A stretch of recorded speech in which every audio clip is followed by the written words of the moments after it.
pulong mo kinabuhi. Sa imong pagkatao, adunay maayong plano ang Ginoo sa imong kinabuhi. Si Jesus lamang ang bugtong mong bahagi. Pagbantay sa tanang panahon, kaya ang pagsulay, ikaw gustong bukan. Panayaw ka balara, ang bulo sa Diyos, noon ang bulan. Himuha siyang bahagi, kaya ang Diyos mahatag kanimo kinabuhi. Ang kasulatan ng ingon, ang tao mapalihig sa pinapay lamang, kundi sa matagpulungusan, may sulti sa Diyos.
Kaya puro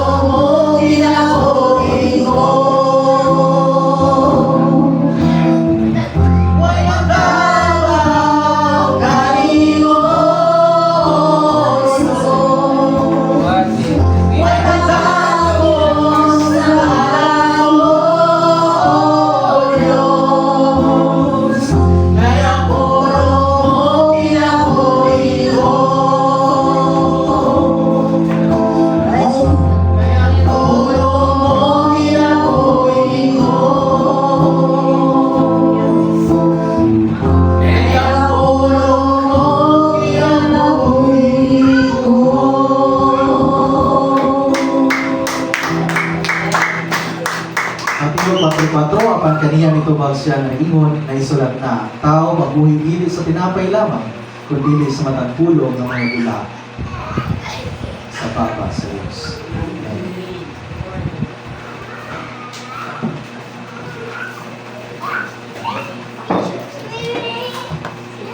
Amen.